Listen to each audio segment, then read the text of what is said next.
Oh ya, iya. Iya, monggo Mas. Saya berharap kalau teman-teman itu betul-betul ingin menekuni kegiatan budaya, satu hal yang perlu diingat, modal Mojokerto. Ojo lali. Subscribe and like. Mojokerto Channel. Follow pisan. Akun Instagram Nang bisa iku. Alhamdulillah langsung ketemu karo belione Mas Putut. Mas Putut iki asli warga Mojokerto sing suwe nang Bali. Belione iki sing seniman sing ngarang, sing desain patung kuda sing dibangun era Pak Ut waktu itu. Sugeng dalu Mas Putut. Sugeng dalu. Nggih. Rencananya mau dibawa kemana Mas patung ini Mas? Ini rencana direlokasi di rest area. Rest area yang di Gedung Sari. Yang di Gedung Sari nggih. Iya, Gedung Sari. Nah, ini rencana penempatan kembali tak buka no gambare. Oh iya, siap. Nah, ini kurang lebihnya seperti ini. Kurang lebihnya Nanti, seperti ini iya. nggih. Ini Di rest area di tempat yang baru. nggih. Nah, kemudian kalau tampak depannya seperti ini. Oh, nggih. Ada penambahan kori gelung. Apa namanya Mas? Kori gelung. Kori gelung, gerbang istilahnya ya. Iya. Semacam gerbang gitu ya. Atau kori pelengkung ya. Kori pelengkung nggih. Dengan menguatkan ornamen Mojopahit. Nggih. Karena ini wilayah Mojokerto yang terkait dengan Mojopahit secara kultur ya. Gitu. Banyak beberapa patung di Mojokerto yang sudah dibangun oleh beliaunya. Patung Gajah Mada nggih. Di antaranya Patung Gajah Mada SMA Puri. patung Gajah Mada SMA Puri, terus Hayam Wuruk. patung Prabu Hayam Wuruk yang di Trowulan ya. Ya. Terus Kemudian di Buddha Tidur dua patung raja itu ya. Gajah Mada dan Hayam Wuruk dan Raja Wijaya. Patung Wijaya. Karya terbesar beliau adalah patung Hayam Wuruk yang ada di Desa Pangge, ya. Pangge, Kecamatan Trowulan, di petilasan Prabu Hayam Wuruk. Tapi kalau ngomong yang lebih besar ada lagi. Ada lagi ya? Tapi tidak di Mojokerto. Di mana Mas? Di Samarinda. Di Samarinda. Di Taman Samarinda. Taman Samarinda. Alun-alun kota Samarinda. Alun kota Samarinda. Ya. Nggih. Enggak untuk menangkal isu nek jenengan ikut yang Bali, padahal asli warga kota Mojokerto. Lah, ya itu. Nggih. Mungkin satu karena persoalan nama ya. Nama nggih. Nama asli saya itu kan sebenarnya Nugroho. Nggih. Tetapi sejak kecil tidak tahu saya kok dipanggil Putut. Nggih. Nah, sementara nama Bali kan juga sama Ketut, Putu. Nggih. Nah, sehingga orang menganggap, apalagi saya Lama waktu di itu Bali. sempat lama di Bali, Nggih. hampir 18 tahun. Jadi orang menganggap saya itu seolah-olah wong Bali. Padahal aslinya ya Mojokerto nyel. Oke. Rencananya setelah patung-patung ini dipindah, tempat ini dijadikan apa Mas Udin? Kabar yang saya dengar, ini nanti akan dijadikan sebagai jalan. Sebagai jalan ditutup ya. berarti ya. Jalan nyambung dengan jalan yang sudah ada ini. Iya. Kemudian kalau tidak salah, informasinya ini nanti juga akan dipakai untuk skywalk. Oh iya. Skywalk. Tapi ini informasi loh ya, kebenarannya saya belum tahu pasti. Saat pembangunan mulai perencanaan ini ada kendala apa Mas Udin? Saat masang dulu tahun 2000 berapa itu? Kendala secara teknis sih nggak ada ya, tapi kendala non teknisnya yang cukup lumayan. Non teknis itu gimana maksudnya? Non teknis misalnya menyangkut soal pro kontra tentang pemasangan patung di Kota Mojokerto.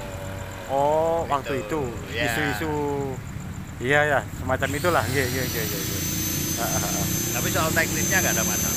Jadi ada beberapa kalangan, beberapa komunitas atau kelompok yang menentang ya keberadaan patung ini waktu itu. Sebenarnya bukan kelompok ya, lebih ke personal. Orang per orang gitu. Oh iya. Bukan kelompok. Tapi ya alhamdulillah bahwa ternyata secara prosentase begitu banyak masyarakat yang menerima. Malah ada yang merasa diuntungkan, misalnya kayak teman-teman yang parkir di sini, teman-teman pedagang kaki lima.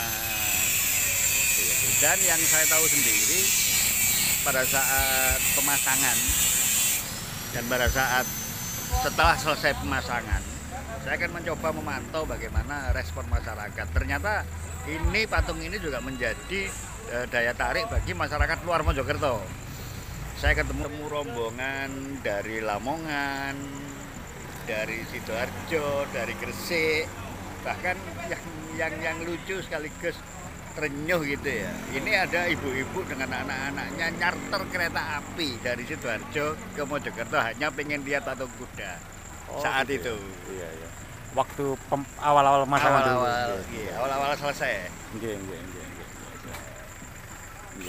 Jadi rencananya ini nanti dipindah ke rest area Gedung Sari. Estimasi kira-kira perkiraan selesai kapan begitu? Dalam bulan Desember ini harus kelar. Bulan Desember ini harus selesai ya, yang selesai. di rest area. Ya. Terima kasih banyak Mas Budut waktunya. Ya. Bahkan kalau boleh saya tambahkan sedikit aja sedikit aja. Di luar konteks ya, tapi ini menyangkut Mojokerto. Iya. Mojokerto ini tidak tahu akhir-akhir ini kok bisa menjadi daya tarik ya. Bahkan gubernur sendiri itu sudah punya keinginan menjadikan Menara Tribuana sebagai alternatif cindramata provinsi. Alternatif cindramata provinsi Pemprov ya. Pemprov ya. Oh, nah ini. Iya.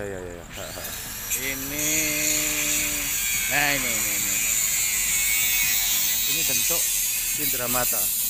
Ya, alternatif ya. Bahan apa ini Mas Budut? Saya belum tahu. Hanya ini baru gubernur sudah pesan ya? Baru sampel aja. Baru sampel karena Bu Gubernur tertarik.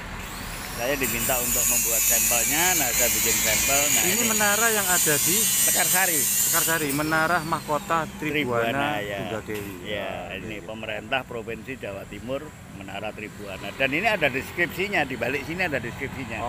Tentang menara ini ya. Itu. Berarti satu kehormatan bagi Mojokerto. Bangunan ikonnya menjadi ikon cindramata bagi Pemprov Jawa Timur. Kabarnya kemarin Bu Kofifa juga pesan ke jenengan cindramata itu. Iya, tapi belum ini ya, belum final. Belum final karena nunggu tim yang dibentuk Bu Kofifa untuk menilai. Nah, ini sebentar. Kemarin berarti yang di rumah jenengan yang sempat bikin itu masih contoh ya, sampel ya? Ya, masih contoh. Awalnya beliau Bu Kofifa itu ingin Surya Mojopahit yang kebetulan Pemkot sendiri juga ingin menjadikan itu sebagai cindramata. Nah, ini waktu diterima Bu Kiki, Sekretaris Gubernur Jawa Timur. Nah, ini bentuk cindramata karya jenengan ini ya? Iya. Ada tulisannya apa Mas? Karya kolaborasi sih. Oh iya. Tulisannya pemerintah Provinsi Jawa Timur Surya Tribuana Wilwatikta. Oh, Surya Tribuana Wilwatikta. Ya. Nah, ada pembeda dengan Surya Mojopahit yang pada umumnya kita kenal itu. Bahwa dewa-dewanya ini Bu Kofifa mengendaki diganti dengan Menara Tribuana yang ada di Sekarsari. Oh, jadi dewa-dewa yang di 8 penjuru mata angin ini diganti mahkota, dari Menara Mahkota Tribuana ya. Oh. Nah, selain ini beliau juga menginginkan menara khusus seperti yang tadi saya tunjukkan. Iya. Tapi keputusannya nanti ada di tangan beliau sama tim. Di Mojokerto akhir-akhir ini semua bangunan direnov, dirombak ala Majapahitan. Ya. Kalau menurut jenengan gimana itu Mas? Ya, saya pribadi kok cenderung yang dibangun kok fisiknya. Kegiatan yang sifatnya menyentuh ke tradisi ke Majapahitannya, kegiatan-kegiatan yang sifatnya yang bukan fisik, yang spiritnya kok jarang. Itu gimana Mas Budut? Hanya itu yang saya lepas dari persoalan patung ya. Iya. Tapi sebagai pelaku seni dan budayawan di Mojokerto gimana Mas Udut? Itu perlu saya tegaskan kembali dari apa yang sudah berkali-kali saya sampaikan. Kalau kita ngomong tentang spirit Mojopahit, sebenarnya luas cakupannya. Ya. Fisik, non fisik. Sementara ini kan pemerintah hanya di fisik. Nah, Pemkot maksudnya. Ya bisa saja itu strategi dari Pemkot. Di tahap awal yang digenjot fisiknya dulu. Iya. Nanti setelah itu masuk ke sisi non fisiknya ya. Spiritnya. Dan saya lihat yang non fisik pun juga sudah mulai disentuh sama pemerintah kita yang sekarang ya, Pemkot ya. Iya. Mulai disentuh.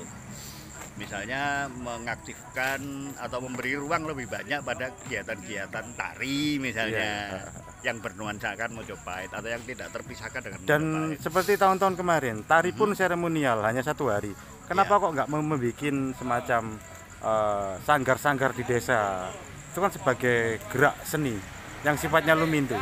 Ya. Dana sekian juta hanya dihabiskan semalam, padahal dana itu bisa dialokasikan untuk pembuatan sanggar-sanggar di masing-masing kelurahan. Kenapa kok sifatnya kok seperti kemarin-kemarin, seperti pemerintah-pemerintah sebelumnya? Nah, sekali lagi cenderung gebyar gitu. Sekali lagi, bisa saja ini baru langkah awal dari Pemkot untuk menuju ke kondisi seperti itu. Dan yang kedua, yang saya lihat bahwa Pemkot sendiri mungkin berpikirnya tidak mengasih ikan, tidak memberi ikan, tapi memberi kail, sehingga ada respon dari masyarakat, ada hubungan yang timbal balik, simbiosis mutualisme gitu. Semacam memberi trigger dulu ya? Ya, memberi trigger dulu. Ya. Fisiknya dulu, emosi secara fisik-fisiknya dulu gitu ya? Ya, kemudian memberi ruang berkreasi pada masyarakat, sambil pemerintah mensupport sedikit-sedikit. Iya. Dengan harapan ada upaya-upaya dari masyarakat pelaku dan masyarakat pada umumnya untuk lebih aktif lagi. Iya. Pada kesempatan ini Mas Budut ada pesan nggak untuk teman-teman pelaku seni khususnya budayawan di kota ya? Ya. Dalam konteks kota ada pesan khusus nggak? Oh iya. Iya, monggo Mas. Saya berharap kalau teman-teman itu betul-betul ingin menekuni kegiatan budaya, satu hal yang perlu diingat, modal ikhlas. Karena menjalani kegiatan budaya tanpa keikhlasan, misalnya di situ ada kepentingan yang melekat ya secara personal, nah ini malah akan menjadi kontraproduktif. Ya, persoalan materi, ya saya tidak mendahului ya. Kalau kita melakukan itu dengan ikhlas, loh nanti yang itu loh akan mengikuti, tidak tahu jalan dari mana. Berarti materi itu angka ikut ya? Dari totalitas dan keikhlasan ya? Iya, betul. Oh iya. Ya, rungokno rek bola-bola seniman, bola-bola budayawan, bola-bola pelaku, pucuk-pucuk pimpinan komunitas, Mas Budut ini mejang satu hal, keikhlasan ya itu ya. Iya. Tanpa keikhlasan mundur wae percuma. Iya, daripada sakit hati sendiri nanti. Gitu Mas ya? Iya. Pasti sakit hati ya? Pasti sakit hati. Kalau keinginan tidak tercapai, keinginan yang bersifat personal loh ya. Iya. Karena berkeseniannya itu membawa kepentingan ego sendiri ya. Betul, nanti ya. malah loro-loro dewe. Iya. Makasih Mas Budut. Ya, waktunya. Sami-sami. Assalamualaikum. Waalaikumsalam. Nah, ini lanjut nang bolo-bolo sing lagi mindang jaran.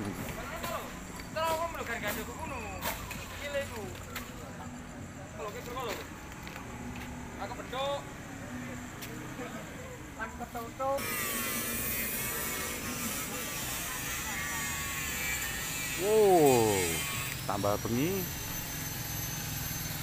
Jelang jam 1:30 malam iki dulur, burung mari-mari dulur.